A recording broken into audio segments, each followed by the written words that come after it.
Hello, it's your Uncle Spurt here, and for the last few days I've had my SIM sandwiched inside of the Xiaomi 15. And besides Samsung's Galaxy S25, this is one of the very last mini Androids you can bag yourself in 2025. So using it these last few days has been kind of a bittersweet experience, just like stealing sweets from a small child when his parents aren't looking, and then tripping him up and running off down the street cackling like a Randy Bishop.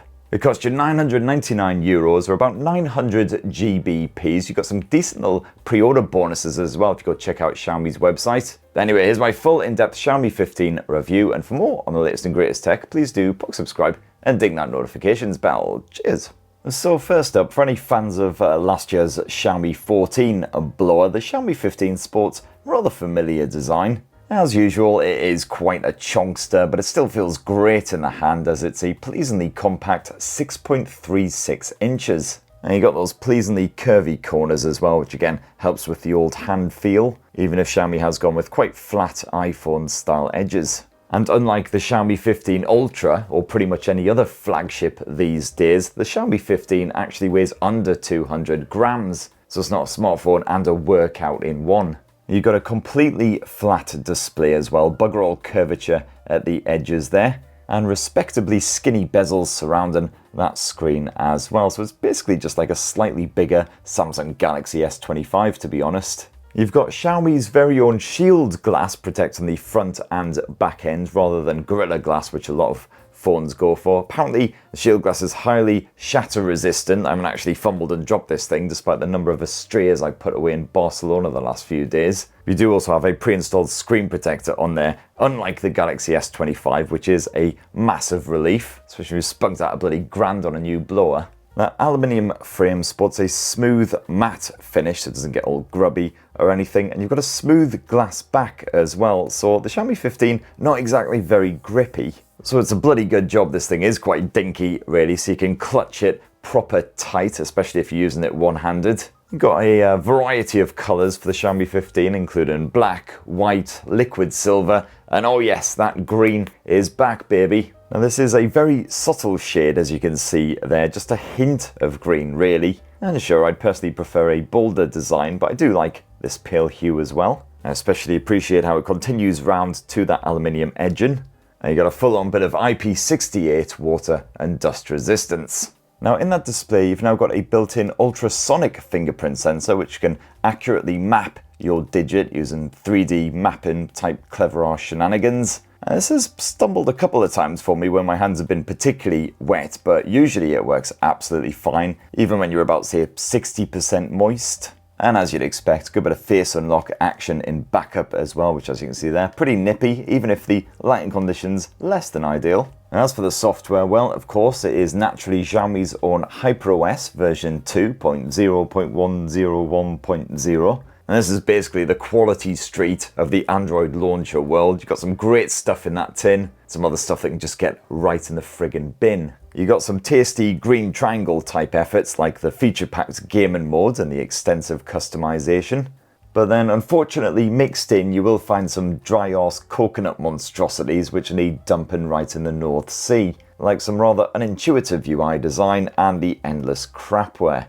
And as usual, I've experienced a few wee bugs, the occasional wee bit of jank in HyperOS these last few days. So occasionally, for instance, a notification will pop up on screen and I'll tap it and it'll just completely ignore me. It'll blank me like it's a member of my own family. And also if I'm using an app with a light coloured background and I drag down the old notifications, well, I can't actually bloody see what any of it is. It just kind of blends in there for some weird reason. So that's generally about as helpful as a kick in the cock. And naturally you do get a few AI bits chucked in here as well, although it's generally quite tucked away, not as heavily marketed as some manufacturers like to do. Got the usual transcription and translation shenanigans. AI subtitles pretty good, that can basically pop up subtitles on the screen for anything that includes vocals and speech basically. And this works either with the system audio or just using the Xiaomi 15's built-in mics. You also got yourself a good bit of eSIM support, and as for the storage, well, it's 256 gigs or 512 if you fancy a bit more. And the Xiaomi 15 sports an almost compact 6.36-inch AMOLED display. It's quite dinky compared with a lot of modern mobiles, but it's still perfectly comfortable for enjoying a couple of hours of random anime when you're stuck at an airport or whatever. You've got a 1200p resolution, that's 460 pixels per inch, so the visuals aren't quite as crispy as that Ultra model despite the shrinking in size, but that's really bugger all difference. The screen is just as sharp as you need it to be. Got full HDR10 Plus and Dolby Vision streaming support, and it's a proper bright panel as well. I certainly didn't have to do any squinting to see what was going on, even when I was out in Barcelona. The refresh rate scales from 1 to 120 Hz, and you got full-on DC dimming for easier on the eye experiences in low light. That screen apparently certified flicker-free by TUV Rhineland, who seem perfectly happy to dish out loads of medals to companies these days, presumably in return for buckets of cash. But my favourite thing about the Xiaomi 15's display is the fact that it's still surprisingly responsive even when it's absolutely sopping wet. I was using it in the shower, swapping between different apps, playing different tracks on Spotify, stuff like that. Absolutely worked fine despite the fact it was incredibly moist. Sorry, I get the feeling I've said moist quite a lot in this video for some reason. But yes, particularly handy if you happen to live somewhere that's a wee bit damp like the UK. You've also got a respectable pair of stereo speakers. You've got full Dolby Atmos support as well as high-res audio, wired and wireless. And absolutely bugger all problems with the Bluetooth streaming as well. Even at MWC, where I was literally surrounded by hundreds of people all using Bluetooth devices, there was no signal interference or anything. And probably no gasps of shock or amazement when it comes to the brains of the operation here either. Naturally, it's Qualcomm Snapdragon 8 Elite running the show. And it's backed by a very healthy 16 gigs of that RAM stuff. Unfortunately, HyperOS can be surprisingly juddery at times on the Xiaomi 15, but that is absolutely down to the launcher, general bulkiness, rather than the actual Elite. But of course, when it comes to gaming on the Xiaomi 15, zero woes there whatsoever. The likes of Wuthering Waves and other popular titles where you run around as an anime girl in an incredibly unnaturally short skirt. Bopping beasties right in their scaly mugs. It all runs absolutely perfectly, 60 frames per second, barely drops a frame anywhere along the way, even when things get proper ruddy mental. Of course, this phone does get rather warm after about 20 to 30 minutes of non-stop gaming action, despite the dedicated cooling system that Xiaomi has crammed into that compact frame. But this heat build-up doesn't seem to bother the 15 at all. It soldiers on, maintaining that excellent frame rate throughout. Yes, you do have a dedicated gaming mode, of course, as usual, packed to the pits with all kinds of great little tools and features. And for such a mini handset as well, Xiaomi's done a good job with the battery tech. You've got a 5,240 mAh capacity cell, I believe it is. So that's actually not too far off the Xiaomi 15 Ultra, and it's actually bigger than the battery you'll find stuffed inside of other mega giant friggin' Godzilla smartphones like the Samsung Galaxy S25 Ultra and the Pixel 9 Pro XL. My longest day using the Xiaomi 15 as my full-time phone began at about 6 AM, lasted all the way up until just gone midnight, basically, and it involved an awful lot of Spotify streaming in the background, plenty of camera action, of course, testing out the optics, loads and loads of screen on time. I did find that Spotify drained it a bit faster than I was expecting, but despite that, I still almost made it to bed before this thing keeled over and needed plugging in. No worries though if you do need to quickly juice it up at any given moment, because you've got 90-watt hypercharge or whatever they call it, wired charging. So literally bung a cable in it for like 10 minutes, it'll fly up that battery counter. And you also got a bit of 50-watt wireless hypercharge action too. Alright kiddies, how about we conclude this Xiaomi 15 review as always with a good hard squint at the optics. And what you got slapped on this back end is a fresh Leica branded quad cam setup.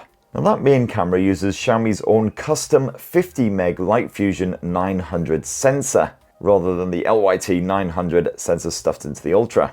And while, yeah, this Light Fusion sensor ain't quite as stupidly massive as the LYT 900, I was still rather chuffed with the shots spaffed out by the Xiaomi 15 at nighttime and in more challenging light. You have to squint pretty hard to find any kind of noise in there, unlike the Galaxy S25's night pics, while colours still stay reasonably true even with rather soft ambient lighting, depending on which Leica filter you use, that is. Because as always, you've got a choice of two. You've got Leica Authentic, otherwise Leica Vibrant.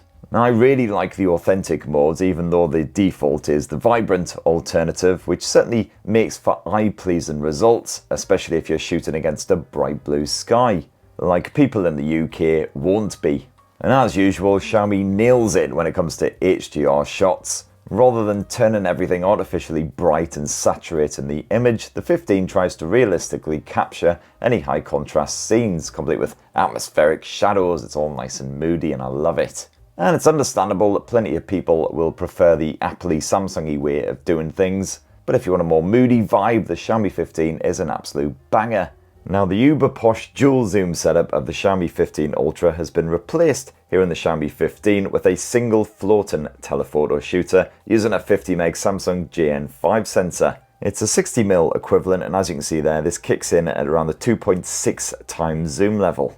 And this is still decent enough in the evenings, although of course detail levels do drop compared with the Ultra and some other flagship rivals once you properly start to crop in there. Still more than does the job for portrait snaps, however, helped along by the general smart arsery of the master portrait mode, complete with a bit of adjustable bokeh which can be tweaked after you've actually taken the shot to strengthen it, or just pare it down a bit.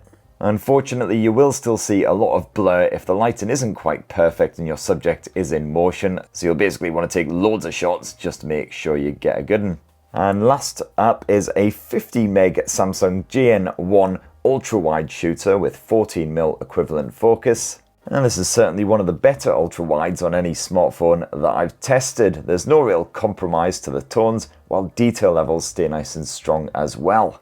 And as usual, of course, Xiaomi hasn't neglected the video capture. The Xiaomi 15 can capture up to 8K resolution footage if you want to really fill up that storage super fast. Otherwise, you can dial it back down to 4K resolution. You can capture that at 24, 30 or 60 frames per second. No 120 capture, sadly.